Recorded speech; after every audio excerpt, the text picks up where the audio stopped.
Hey, good morning, everybody. My name is Jared. I host a daily live podcast where we discuss news and politics.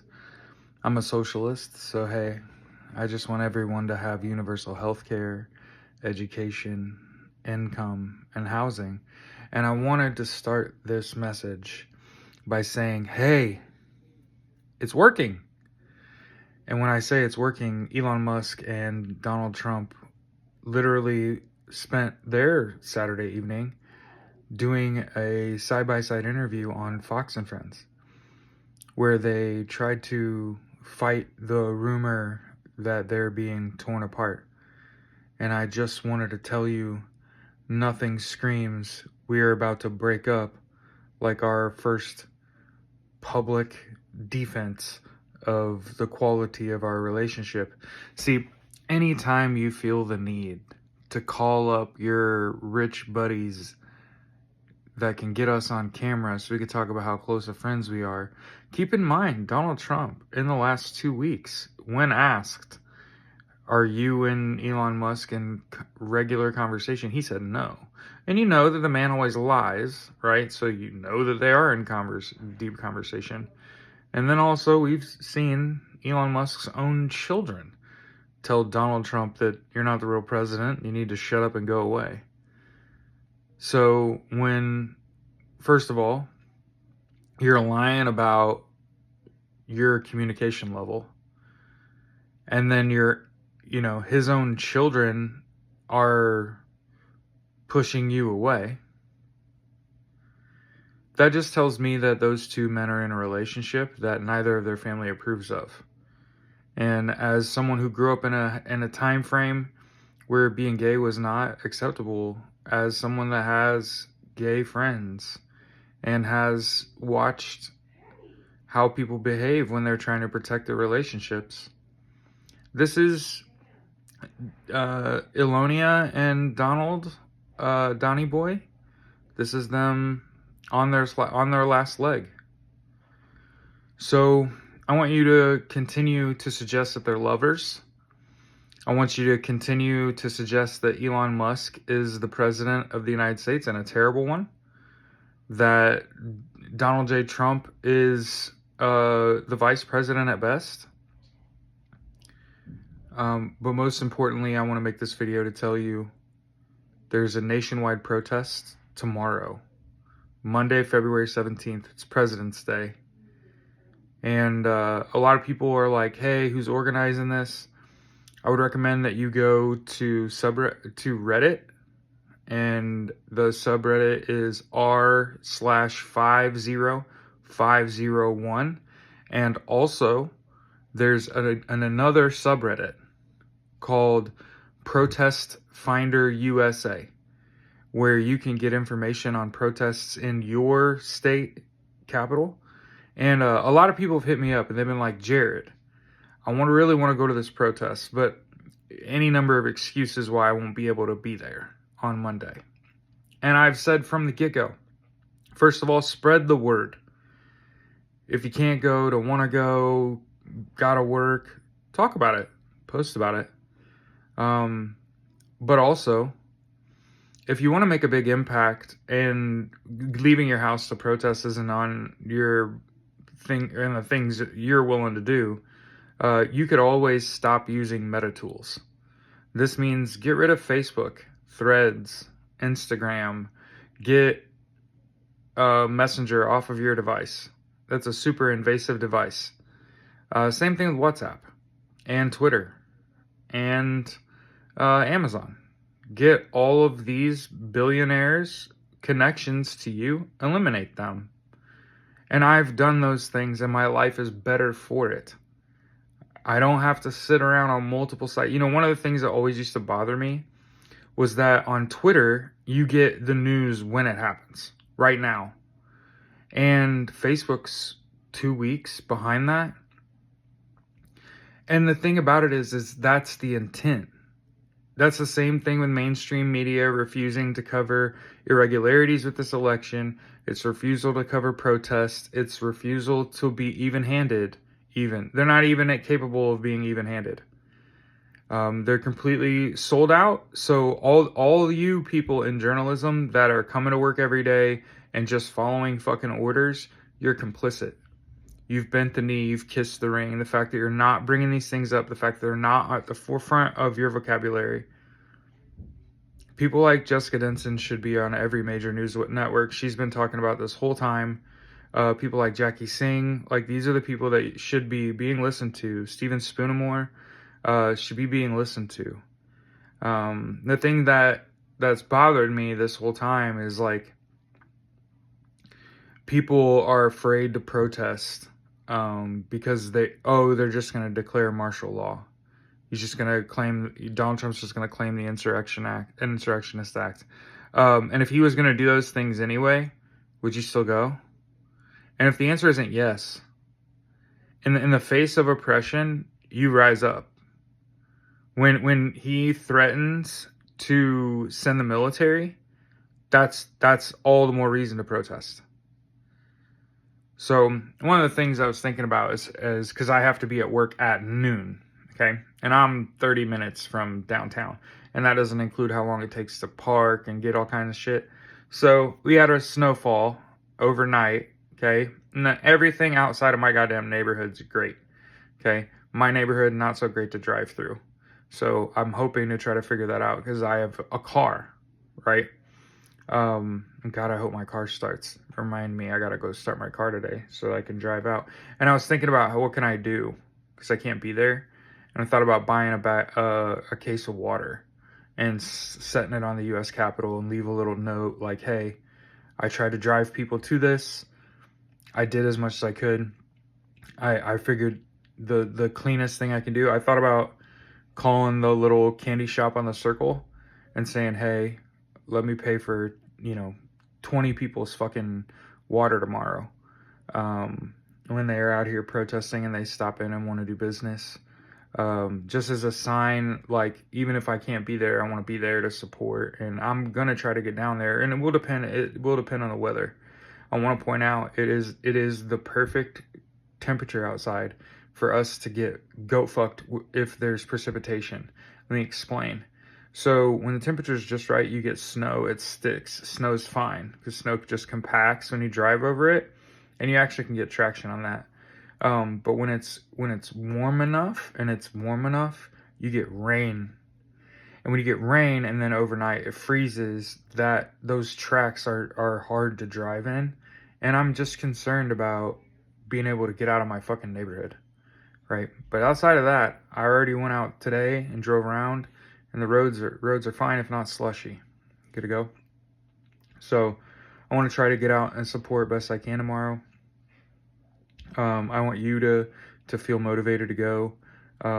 Understand that if you're, one of the things that I've had to look up and tell my chat is if you're participating in a protest tomorrow on Monday, February 17th, 2025, know that you cannot bring a firearm to a state capitol. It's illegal. And so even if there's open carry in your state, it's bait.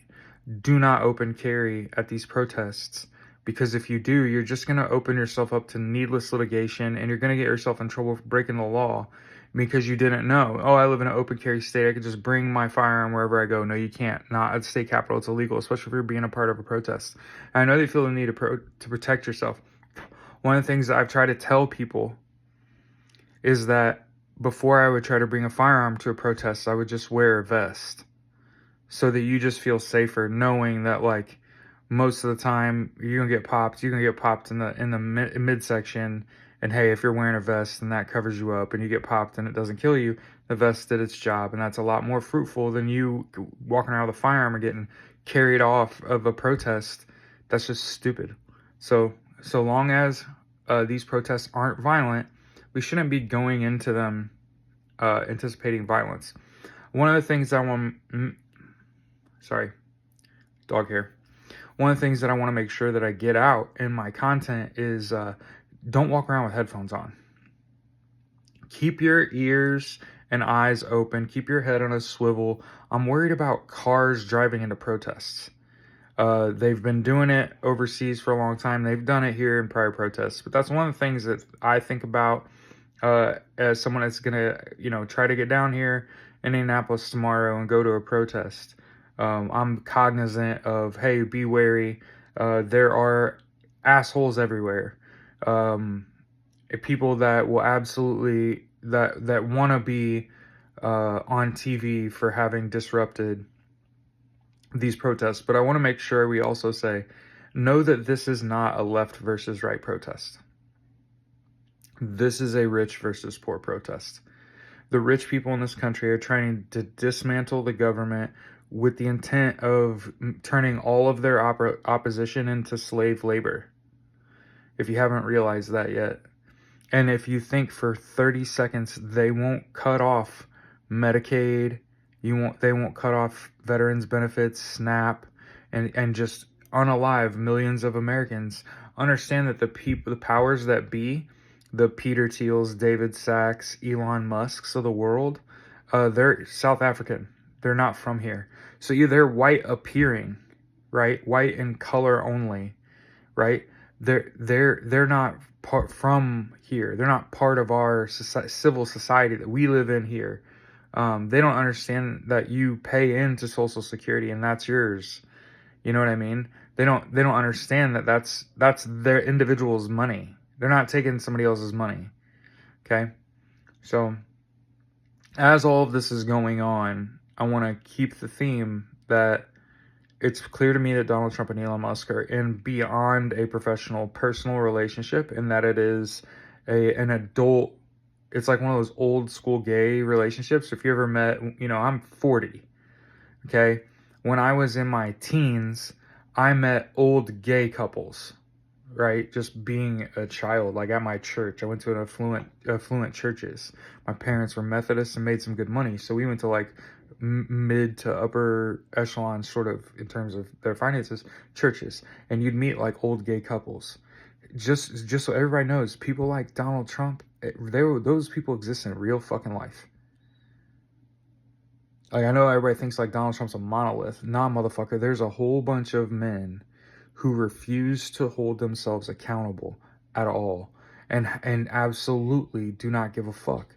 Like Pete Hegseth, the Secretary of Defense in the United States, has a 27-minute fucking interview in which he starts drinking in minute 2. So they got someone that's so chemically dependent, so alcohol dependent, that he had to drink during an interview. That guy is the Secretary of Defense in the United States, appointed by Donald J. Trump. And this isn't me shitting on alcohol abusers. This is me pointing out that Donald Trump needed somebody he could control. Vladimir Putin needed somebody easily manipulated, easy to control. Pam Bondi. So yeah, I know people are hitting me up like, when's shit gonna happen? And shit's getting fucking dark. I think early March. I think that 4 month after the election window, I think that there's a reason there's velocity, that there's so much speed to what they've been doing, where they're just pumping out executive orders and presidential orders, and understand that Donald Trump does not hold the president of the United States does not hold the purse strings. So anything that he's doing involving money, he can't actually do that. Congress would have to do that. Okay? Where he's trying to amend amendments, Congress has to do that. And again, the speed, the volume, they're not trying to hit shit. It's just a blitzkrieg, right? They think if they just take and they just try to pressure the U.S. Constitution enough, it'll break. But that's the problem with running the government like a business, is that regulation does not exist as a barrier. It exists as a series of checks. And again, somebody else pointed out, like, I think they don't understand what checks and balances mean.